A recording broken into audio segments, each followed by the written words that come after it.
Well, hi everybody, it's John Elziga, and welcome back to It's a Great Day to Serve the Lord. And today I want to talk about the weight of unforgiveness. The weight of unforgiveness. As I'm sure you know, there's so much brokenness in this world, particularly in the area of relationships. Obviously, there's divorce, there's work relationships that break down, there's interfamily problems and confusions and fights and bickering. There's business breakdowns, total breakdowns between business people. And most of this comes, I would say, as the result of maybe general disagreements or maybe assumptions about people, judging their motives. You think you know why they did something and it's bad. Um, General misunderstandings. But the greatest danger of all of this is the weight of unforgiveness. But there is this potential that lingers for what's called the root of bitterness. Hebrews 12:14-15 says, "Make every effort to live in peace with everyone, and to be holy. Without holiness, no one will see the Lord. See to it that no one falls short of the grace of God, and that no bitter root grows up to cause trouble and defile many."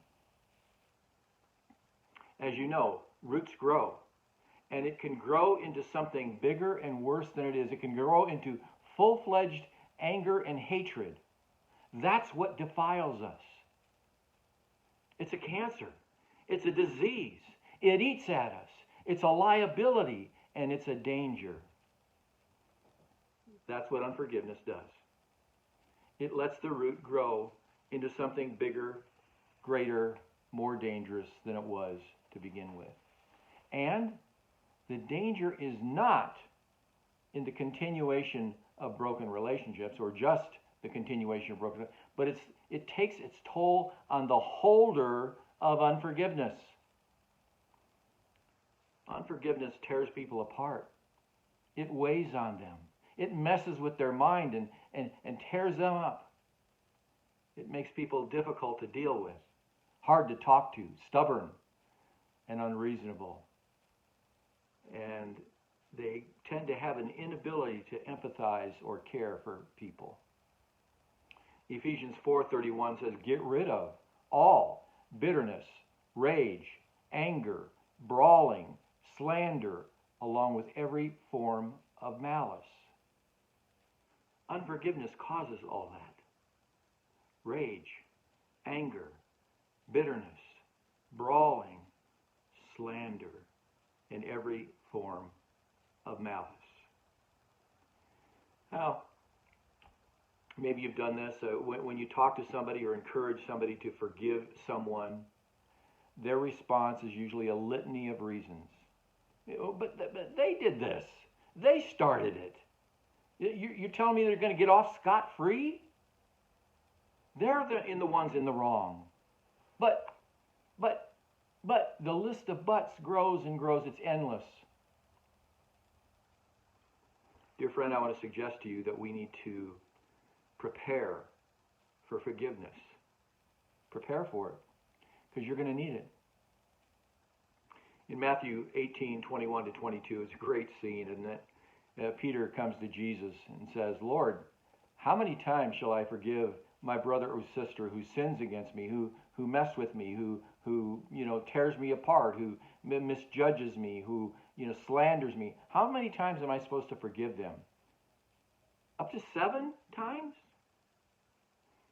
Jesus answered, "I tell you, not 7 times, but 70 times 7. What Jesus is saying is, not just 7 times. 70 times 7 is equivalent to 490, which really means always, forever, continually, again and again and again and again. I'm sure when Jesus said this, he knew the buts that Peter or anyone else would throw in his face, even about him. But Jesus, they're coming after you. But Jesus, they want to harm you. But Jesus, they're total sinners here. But Jesus, they keep on sinning.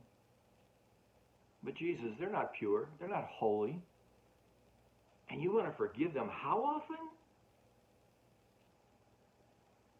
Jesus knew the weight of unforgiveness is unrelenting. And he knew that forgiveness needs to be unrelenting as well. Dear friends, holding on to unforgiveness shreds relationships. Yes, it does. And I've seen it wear at the people that hold it, some to the point where they become unrecognizable to the people you once know. If you've ever seen the movie Mozart, or rather, if you've ever seen the movie Amadeus, which is about Mozart, and, there is all these back and forth scenes between Mozart, this pompous, arrogant, young punk musician who is just a genius, to Salieri, who is this guy who has worked and worked and worked and worked to rise up the ranks, to be the best that there is, to be best. And in fact, as he looks at this punk kid, Mozart, he sees him and he sees the genius on him, and he's so jealous of it, and he can't stand that Mozart is getting the attention, and it destroys Salieri. And you see these scenes up into the very end,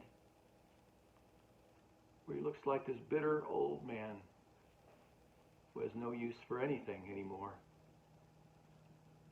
Yes, I've had people speak wrongly of me.